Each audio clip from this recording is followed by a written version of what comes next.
I'm your host, Stephen Vanover, here on the Sports Talk Line Network. What we have here is we have Nate Dowdy at No Remorse Sports on Twitter. That is Mr. Tom McAllister. You can find him on Twitter at defense_com. And this is the NFC East Weekly Week 3 review. Tom, you're the guy who looks to be in the most pain, though I can't really agree with that. Let's talk about the NFC East New York Giants. The men, as Chris Berman would say when they were struggling. So trying to objectively look at the New York Giants. For most of the first half, I felt like the defense played pretty good, even though San Francisco was decimated with injuries. All right, they're actually, David Gettleman actually made some decent free agent signings this offseason. Blake Martinez, he had 9 tackles and a sack. James Bradbury is playing at a Pro Bowl level at cornerback. The New York Giants defense played about 20 minutes of solid defense. Unfortunately, they were on the field for 40 minutes. And the key play was to sum up the Giants season, Leonard Williams goes in for a sack. It looks like he's going to force a fumble on Mullins, the San Francisco quarterback, which is going to be recovered by the Giants. No. The ref called the play dead. All right, we'll do the play again. It's 3rd and 22. Nick Mullins does a check down. Wait, there's a flag. The flag is a 5-yard penalty for hands to the face. No, it's for being a New York Giant on the field. Yeah. Okay, that was the moment, when San Francisco picked up that first down. They're able to march down the field, score a touchdown. Giants get the ball under 2 minutes left in the second quarter, and Daniel Jones gets another turnover. They're down 16-6. And this is, first off, it was the 3rd time in a row the opposition for the New York Giants scored a touchdown under 2 minutes left in the second quarter. This is, we keep on saying the same things. Right before the half, giving it up, right? That's what you're saying? That's why Giant fans are so frustrated. They're sick and tired of blaming the offensive line. They are sick and tired of seeing a quarterback who constantly turns the ball over. They're sick and tired of not having third down efficiency. They're sick and tired of not being able to score when in the red zone. The New York Giants actually did not even make it into the red zone for 4 quarters. And it's reaching the point, who is there to blame? And Giant fans, they're not buying into this. They're very frustrated. And guess what? The season's only going to get worse. The only little bit of bright shine of sunlight is the Giants' opponents are 8-1. I'm curious. I mean, you basically took all my shine out from me here, right, Tom McAllister? I was about to go Randy Savage from the top rope elbow drop that sumbitch, but you already got that for me. So what I want to know is, with a top 5 pick, are you thinking quarterback already? What's Giants Nation saying right now? I say this. I feel they need the season to play out. Daniel Jones, this is about his 16th NFL start. But it's alarming because you kind of did have an offseason. You were supposed to get better. And there are still issues. I think there's definitely going to be some shuffling on the Giants' offensive line. Do not be surprised if Matt Pert jumps in at tackle. We'll see if he takes left tackle or if he takes right tackle. Art Stapleton, who's a local writer for the New York Giants, made an observation about every time Andrew Thomas got beat for a sack, it was to the outside. Now, if you flip him to the right tackle and he's getting burnt in the same direction or beat, he should be getting some help in the tackle. This is the worst freaking season, the worst time in NFL history for a player like Daniel Jones to come into the league. Daniel Jones needed some help. He had a lot of talent coming into the league, but he needed some help. He needed an organization with stability. You'd think with the New York Giants that you're getting that because they have a history of stability. But that's not the case. That's not the case right now. It's not the case with the New York Giants. It's not the case with the Philadelphia Eagles. And it's not the case with the Washington Redskins. The only team with stability right now is the Dallas Cowboys. They have the only stability in the NFC East. They just suck consistently. Well, I think, too, with the Dallas Cowboys, they're consistently underachieving. And they have so much talent all throughout. It is absolutely mind-boggling. How come they're 1-2? They easily could have been 0-3. It's so – how could they just be barely getting by? Something is wrong, and the New York Giants are not shedding one tear towards them. All right, New York Giants, all sorts of issues. All right, but a team that is worse in the issue department, the Philadelphia Eagles. And I'm talking Carson Wentz. The Philadelphia Eagles. All right, guys, which of you two have a comment that is positive about Carson Wentz? Well, so far in 3 games this season, he already has 6 interceptions, which was kind of contrary to the way he was playing previously. If he was praised the year before for his lack of interceptions, but still had quite a bit of fumbles. So people in Philadelphia are asking why. And they're already starting to hear murmurs from not the organization, but the fan base that Jalen Hurts should be taken over. And you can see him in certain sub packages. They are already bringing him into the fold. Which team can come back on this season? Let's start with the New York Giants, okay? I think with Joe Judge, the talk was he changed the culture in the Giants during the offseason, and he showed some elements of it. If you keep on picking up loss after loss after loss, it's going to be difficult to have that culture. They're calling for the general manager to get fired. Steve Tisch apparently has been Giants co-owner. Apparently there are sources saying that he wants Gettleman gone. And this is something, where it looks like they're going to have a top 5 pick yet again. And you got to wonder, if they don't, if I see them. Draft a cornerback. I see them, though, depending on where they are, it's going to be interesting to see, if Gettleman is still GM, and this is a big if. Oh, he's not going to be. I see them trying to build around him, because the one thing I'll give Gettleman credit in this last draft, he doubled down.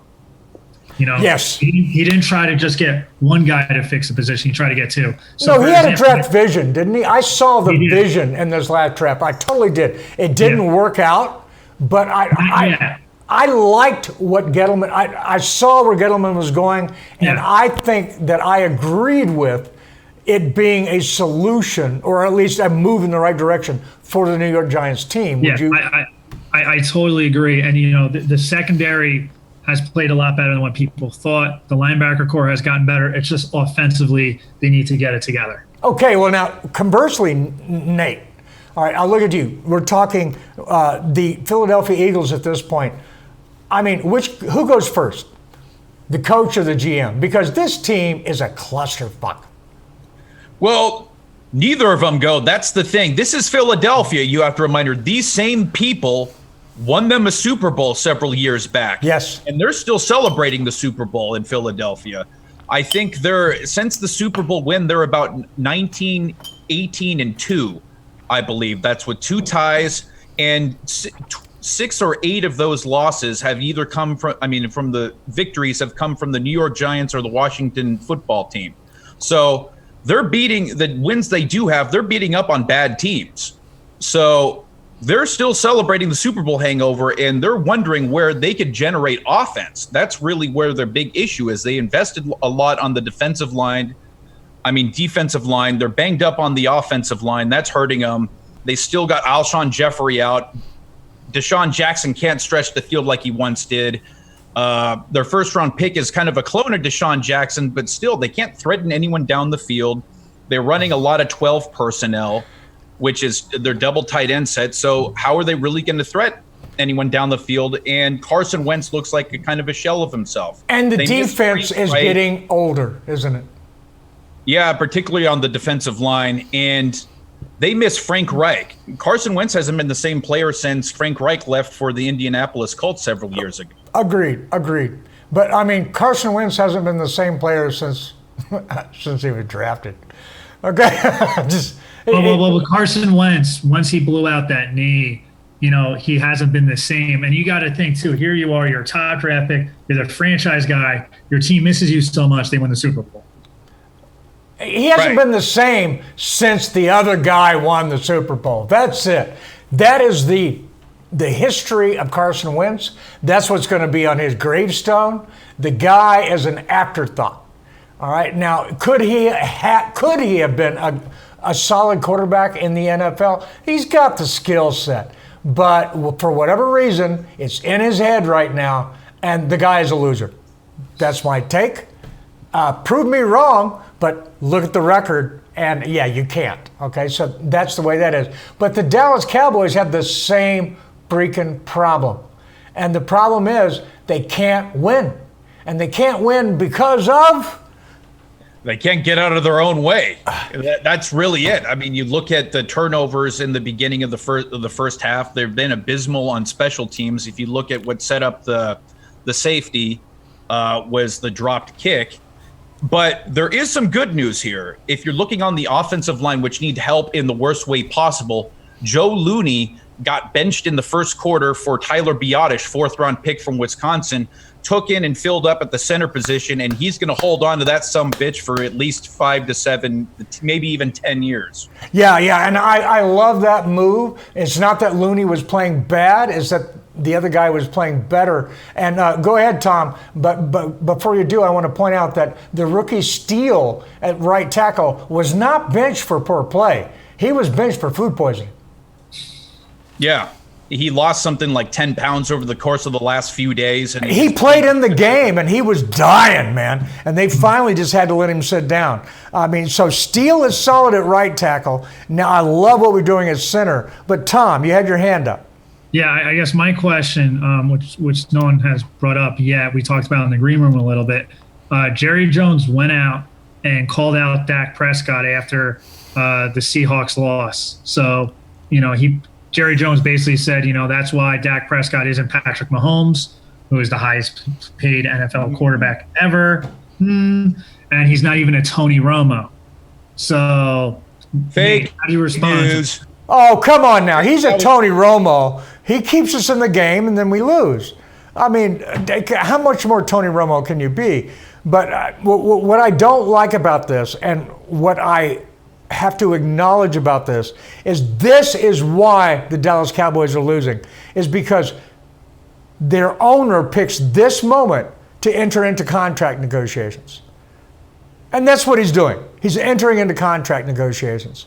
And it is the worst possible moment. And if anybody wonders why the Dallas Cowboys aren't winning, it's because lack of accountability, and it's because their owner makes certain that the coach, the head coach, whoever he is, it doesn't matter, cannot have accountability because he's the owner and he makes the calls. And right now, he's making the call on Dak Prescott. How do you think that's going to turn out? Oh, yeah. Well, I want to say that was grossly misquoted. If you want to see the actual contents of the conversation and what was actually said, Jerry Jones actually did not call out Dak Prescott the way it was revealed by Clarence Phillips. I mean, of the Dallas-Fort Worth news. Correct. So there goes that. But to go on to Van's point, he's right. I mean, if you look at a lot of problems, you want to look at people who they've paid. Ezekiel Elliott, 3 to 4 drops this past weekend. You don't pay running backs, and the same teams continually make the same mistakes. They pay running backs. They've missed out on the opportunity to probably save themselves $10 to $15 million with Dak Prescott had they gotten the deal done several years ago. Amari Cooper, another example. They traded for him a year and a half ago. They could have gotten the deal done and probably saved themselves an additional $5 million there. Could have had the first-round pick. Could have had Gallup as their number one receiver. Who could they have had for that first-round pick? Exactly. And also on top of that, they'd let Byron Jones just walk right out the door. And what's the biggest problem at the moment is probably their secondary play. No, it's not probably. Actually, that is their second biggest problem. The biggest problem is the owner. But like the Washington Redskins, that problem is not going to be fixed. What were you saying, Tom? Well, I was just going to say, the talk 3.5 weeks ago was how the Dallas Cowboys are going to have this dominant pass rushing unit. Do you think the underperformance of the pass rushing unit, they're like, you know what, on paper, we got all these great pass rushes. We don't need to invest in the secondary? Because Aldon Smith has been a revelation coming back like he's still in Pro Bowl form. You take him away from the Dallas Cowboys, you really don't have a pass rush threat whatsoever. So it is the problem in the secondary related to the lack of a pass rush. 100%. You had, Quinn last year that saved the Dallas Cowboys pass rush. This year, it's a guy that hasn't played in 5 years that's saving the Dallas Cowboys pass rush. Other than the 2 players that I named, there is not a Dallas Cowboys pass rush, and that is the problem. DeMarcus Ware is gone. and his ghost is haunting the Dallas Cowboys. But there's somebody talking in Jerry Jones' ear that's going, you know what? It's okay. It's okay. It's okay. We're going to sign this guy. We're going to sign a guy that two teams have cut, a defensive tackle, because he's going to be the difference for us in the middle. Okay, he gets injured. He's gone. We're going to sign a guy that hasn't played in 5 years because he's going to be our best pass rusher. When that statement is true, when you can sign a guy that hasn't played in 5 years and he is your best pass rusher, I think that is the problem. Don't you? Well, I think they're both issues. I mean, look at the way they're decimated at the position at the moment. They have two of their cornerbacks that are on injured reserve, and at the same time, they haven't been able to get a decent pass rush, as Tom said, on anybody. So both can be true at the same time. And to go back to the overall point we've been making on the show is that the Cowboys at least have to score 30 to win games.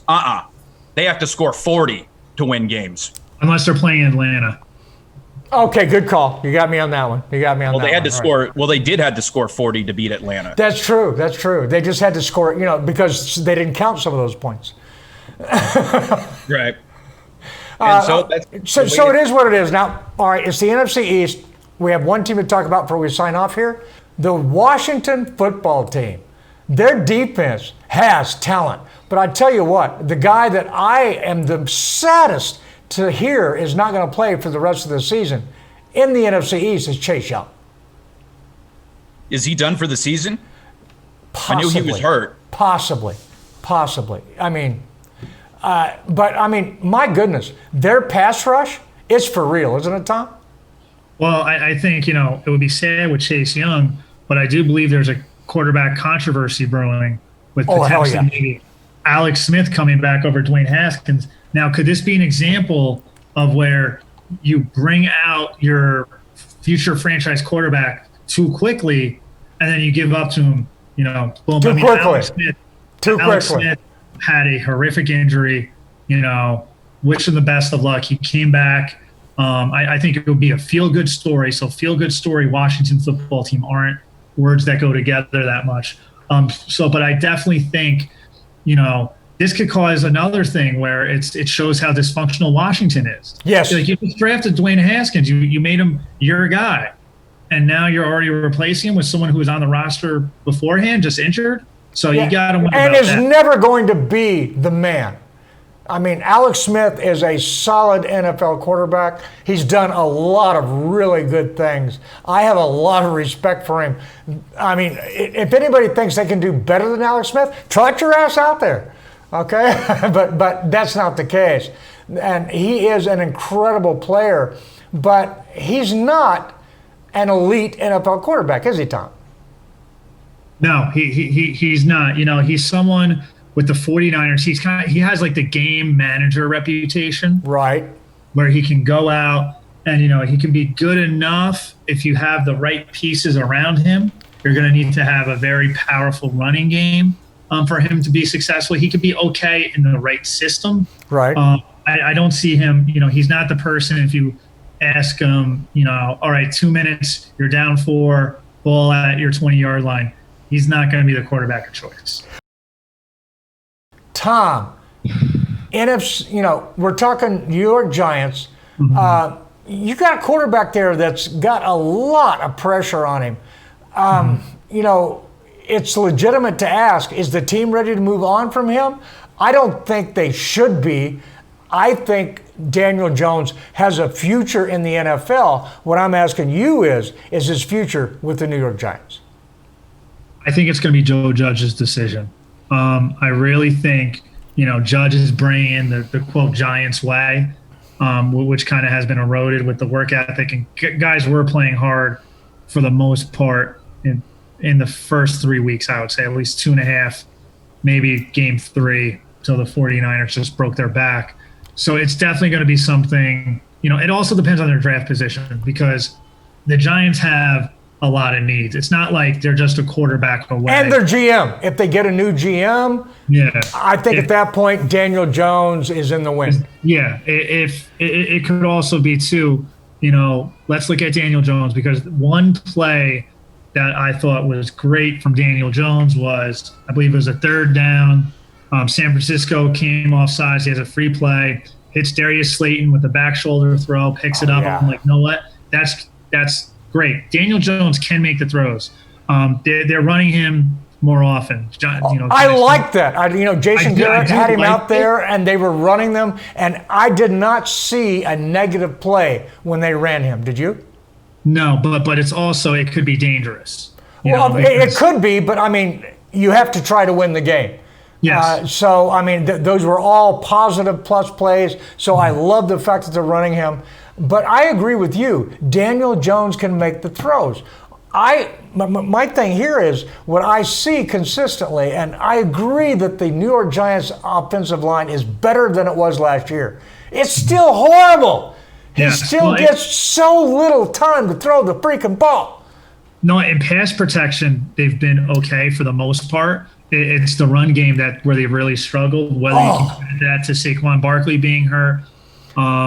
It's also something, I definitely see some of these other rookies coming in.